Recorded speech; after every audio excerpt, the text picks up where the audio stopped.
အားလုံးပဲမင်္ဂလာပါဒီနေ့မှာတော့ဒီ bandy hat လေးကိုထုတ်ပြပေးမှာပေါ့နော်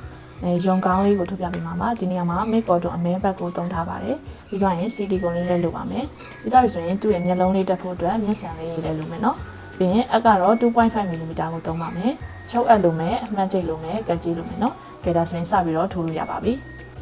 အရင်ဦးဆုံး match ring လေးလုပ်ပါမယ် match ring ထဲမှာ single crochet လေးတွေထိုးရပါမယ်နော်match ring ထဲမှာ single crochet လေးအရင်ဆုံး6ခါထိုးသွားပါမယ်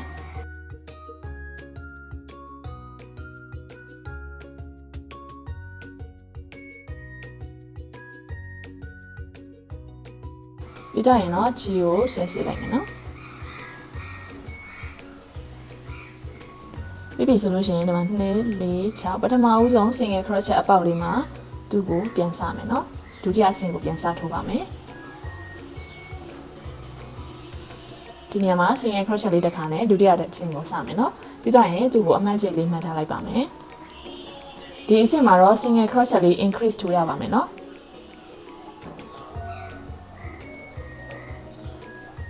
increase လေး6ခါထိုးသွားပါမယ်။တစ်ပေါက်မှာ single crochet 2ခါနဲ့ increase 6ခါထိုးရပါမယ်နော်။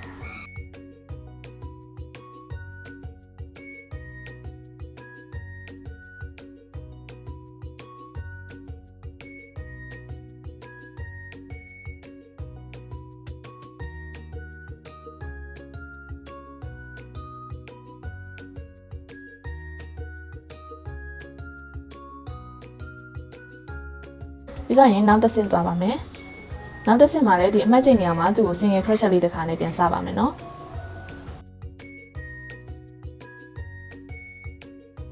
single crochet တစ်ခါပြီးတော့ပြီဆိုရင်သူ့ရဲ့ဘေးမှာ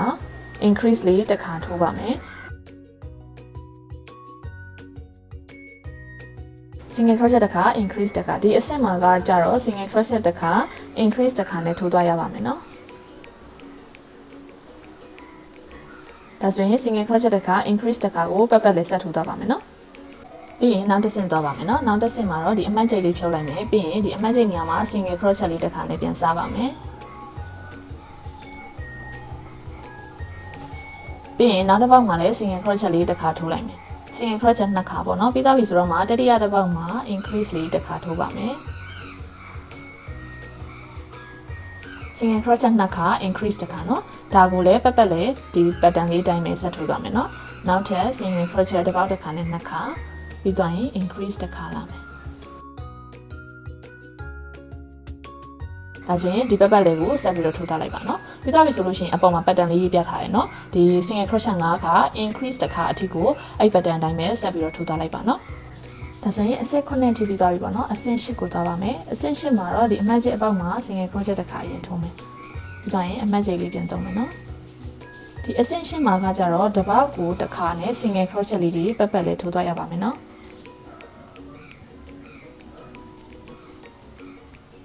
single crochet လေးစုစုပေါင်း42ခါရှိမယ်နော်ဒီအဆင့်10ကနေပြီးတော့အဆင့်73အထိကိုအခုလိုပုံစံအတိုင်းပဲ pattern တူတူပဲထိုးရမှာဆိုတော့အဆင့်73အထိကိုဆက်ထိုးသွားပါနော်တစ်ပေါက်ကိုတစ်ခါနဲ့ single crochet လေး42ခါထိုးသွားရမှာပါနော်ဒါဆိုရင်အဆင့်73ထိပြီးသွားပြီပေါ့နော်အဆင့်14ကိုသွားပါမယ်အဆင့်14မှာပထမအဆုံးအမှတ်ချိန်နေရာမှာ single crochet လေးထိုးပါမယ်ပြီးတော့ရင်တစ်ပေါက်တစ်ခါနဲ့ single crochet လေး9ခါထိုးသွားပါမယ်နော်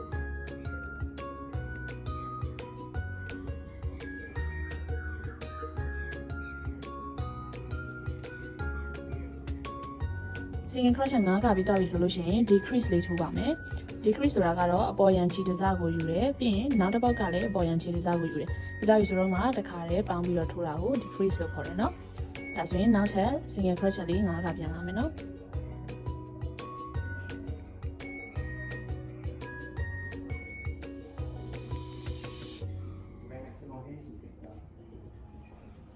ပြီးတော့ရင် decrease လေးတစ်ခါပြန်ထိုးပါမယ်ဒါဆိုရင်ပတ်ပတ်လေးကို single crochet 5ခါ decrease တစ်ခါနဲ့ဆက်ပြီးတော့ထိုးထားလိုက်ပါနော်ကျင်း15ကိုသွားပါမယ်အရင်ဆုံးအမှတ်ချိန်နေရာမှာ single crochet လေးတစ်ခါထိုးပါမယ်ပြီးတော့ဆိုရင်တစ်ပေါက်တစ်ခါနဲ့ single crochet လေး4ခါအရင်ဆုံးထိုးသွားပါမယ်နော်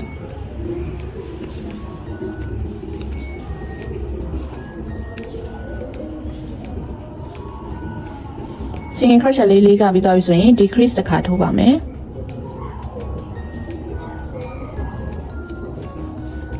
ဒါဆိုရင်ပြီးရင် single crochet လေးကပြန်ထိုးပါမယ်နော်ဒီအဆင့်မှာကကြတော့ single crochet လေးက decrease တစ်ခါနဲ့ထိုးသွားရပါမယ်နော်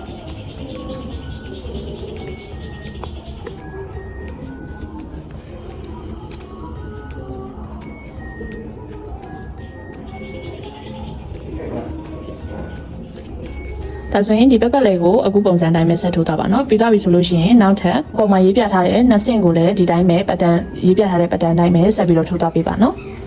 ဒါဆိုရင်အဆင့်ဆက်ခွန်တီးပြီးသွားပြီပေါ့နော်ဒီမှာအဆင့်ဆက်ခွန်တီးပြီးသွားပြီအချိန်မှာသူ့ကိုဆီလီကွန်လေးတွေအရင်ဖြည့်ထားပါမယ်နော်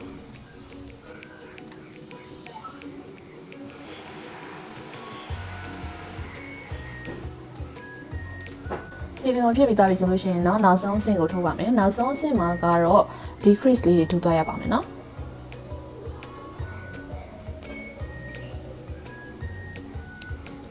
decrease လေးစုစုပေါင်း8ခါရှိပါမယ်နော်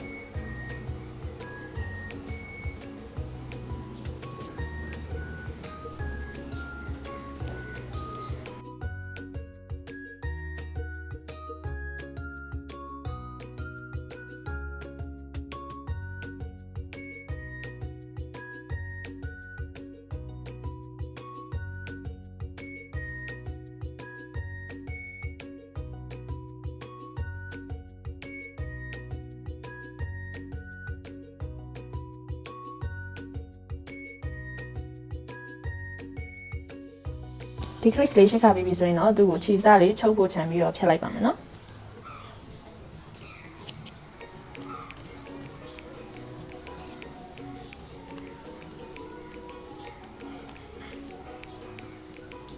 ပြီးတော့ရင်နည်းနည်းလေးတင်းသွားအောင်စီလီကွန်လေးထပ်ဖြည့်ပါမယ်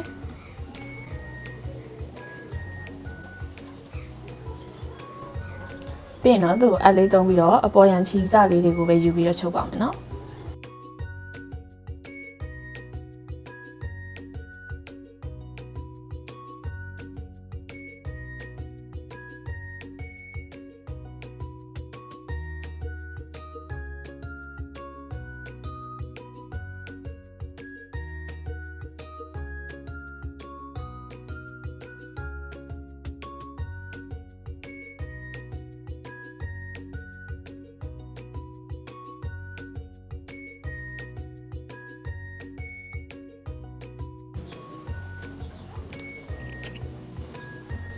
ဒါဆိုရင်တော့ဘန်ဒီဟက်လေးရသွားပါပြီသူ့ရဲ့နေရွယ်လေးကိုဆက်ပြီးတော့ထိုးပြပါမယ်နော်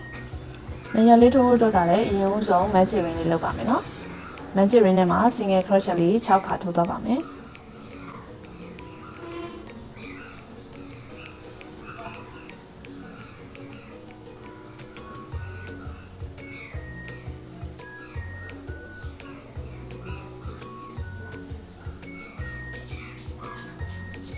single crochet လေး6ခါပြီးသွားပြီဆိုရင်ခြေကိုဆွဲဆေးလိုက်မယ်နော်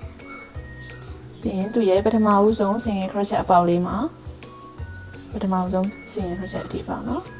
ဒီမှာသူ့ကိုပြန်စမယ်ဒီအဆင့်မှာကကြတော့ရှက်ကောမသုံးဘူးနော်ရှက်ကောမသုံးမဲ့တစ်ခါလေးအတန်းထိုးမယ် single crochet လေးတစ်ခါထိုးလိုက်ပါမယ်ပြီးရင်အမှတ်ကြီးလေးပြန်မှတ်မယ်နော်ပြီးရင်ဒီပေါက်ထဲမှာပဲနောက်ထပ် single crochet လေးတစ်ခါထပ်ထိုးပါမယ်ဒီပေါက်မှာ single crochet 2ခါနဲ့ increase လေး6ခါထိုးရပါမယ်နော်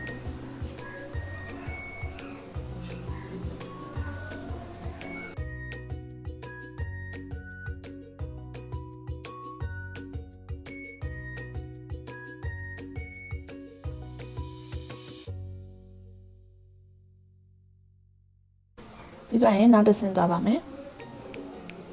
အပေါက်ပထမဆုံးအပေါက်လေးမှာသူ့ကို single crochet လေးတစ်ခါထိုးပြီးတော့အမှတ်ချိတ်လေးပြန်မှတ်ပါမယ်နော်ဒီအဆင့်မှာကကြတော့ single crochet ကိုတစ်ပေါက်တစ်ခါနဲ့2ခါထိုးရပါမယ်နော်2ခါပြီးသွားပြီဆိုတော့မှနောက်တစ်ပေါက်မှာတတိယမြောက်တစ်ပေါက်မှာ increase လေးထိုးလိုက်ပါမယ်ဒါဆိုရင်ဒီအဆင့်မှာကကြတော့ single crochet 2ခါ increase တစ်ခါကိုပတ်ပတ်လေးထိုးရပါမယ်နော်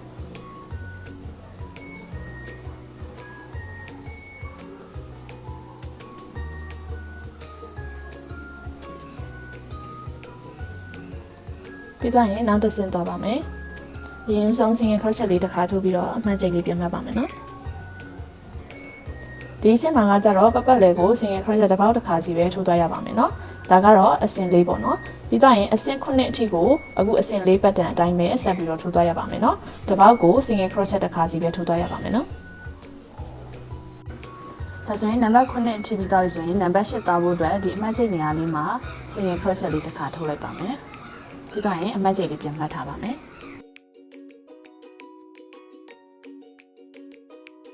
ဒီနေရာမှာနောက်ထပ်တစ်ပေါက်မှာ single crochet တစ်ခါထိုးမယ် single crochet နှစ်ခါပြီးသွားပြီဆိုလို့ရှိရင်ဒီ crease လေးထိုးပါမယ်နော်အပေါ်ရန်ချီစားကိုယူမယ်နော်ရှေ့နှစ်ပေါက်ကအပေါ်ရန်ချီစားကိုယူမယ်ပြီးတော့မှခြေတစ်ခါလေးပေါင်းထုတ်မယ်နော်ဒါဆိုရင် single crochet နှစ်ခါ decrease တစ်ခါဖြစ်သွားပြီပြီးရင်နောက်ထပ် single crochet နှစ်ခါပြန်လာမယ်နော်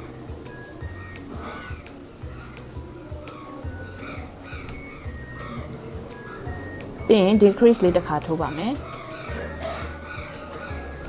ဒါဆိုရင် single crochet နှစ်ခါ decrease တစ်ခါကိုပတ်ပတ်လေးဆက်ပြီးတော့ထိုးသွားလိုက်ပါနော်ပြီးတော့ရင်တော့အဆင့်9ကိုသွားပါမယ်နော်အဆင့်9မှာကတော့တစ်ပေါက်ချင်းစီတိုင်းကို single crochet လေးတွေပဲထိုးသွားရပါမယ်နော်တစ်ပေါက်တစ်ခါနဲ့ single crochet လေး12ခါထိုးသွားလိုက်ပါမယ်နော်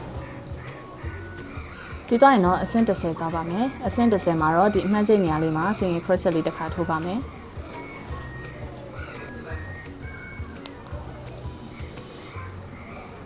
ပြီးတော့ဆိုလို့ရှိရင်သူ့ရဲ့ဘေးနှစ်ပေါက်ကို decrease လေးထိုးပါမယ်နော်ဒီအဆင့်မှာကကြတော့ single crochet တစ်ခါ decrease တစ်ခါနဲ့သွားမယ်နော်ပြီးရင်နောက်ထပ်ဘေးတစ်ပေါက်မှာ single crochet လေးပြန်လာပါမယ်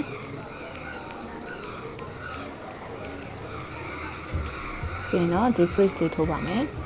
ဒါကိုလည်းပတ်ပတ်လေးဆက်ပြီးတော့ထိုးထားလိုက်ပါနော်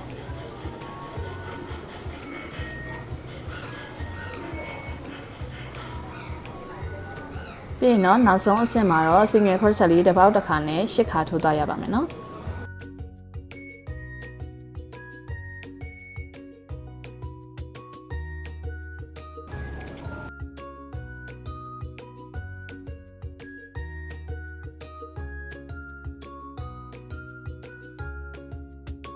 ပြီးတော့ရင်တော့ဒီမှာနောက်ဆုံးအဆင့်ထိပြီးသွားပြီဆိုတော့ချုပ်ကိုခြံထားပြီးတော့ခြေစားလေးဖြတ်လိုက်ပါမယ်နော်ဒါဆိုရင်ဒီလိုမျိုးနေရွက်လေးကိုနှစ်ခုရအောင်ထိုးပါမယ်နော်ဒါမျိုးလေးနှစ်ခုထိုးသွားလိုက်ပါနော်ပြီးတော့ပြီဆိုလို့ရှိရင်တော့နေရွက်လေးတွေတက်ပါမယ်နော်နေရွက်လေးတွေတက်ဖို့အတွက်ဒီမှာအမှတ်ချိန်လေးနဲ့နေရွက်လေးနေရာချပါမယ်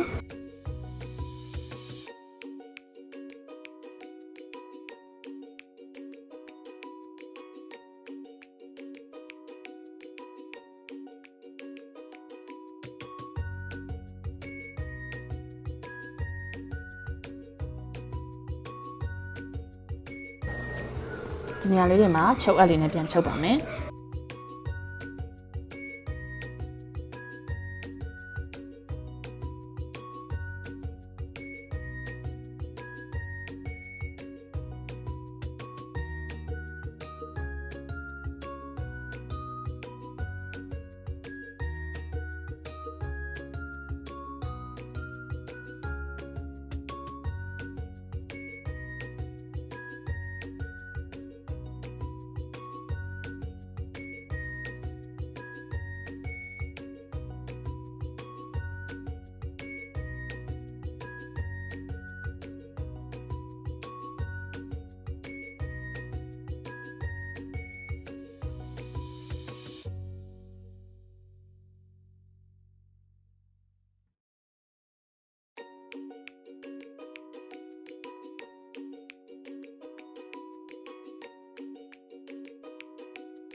ပြီးရင်ဒီဘက်တစ်ဖက်ကိုလည်းခုလိုမျိုးလေးပဲတက်လိုက်ပါမယ်နော်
ဒါဆိုရုပ်ကောင်းထုံးနည်းလေးကပြီးသွားပါပြီရှင်ကြည့်ရှုပေးတဲ့တယောက်ချင်းစီတိုင်းကိုလည်းကျေးဇူးအများကြီးတင်ပါတယ်ရှင်နောက်ထပ်ဗီဒီယိုတွေမှာပြန်လည်ဆုံတွေ့ပါမယ်ရှင်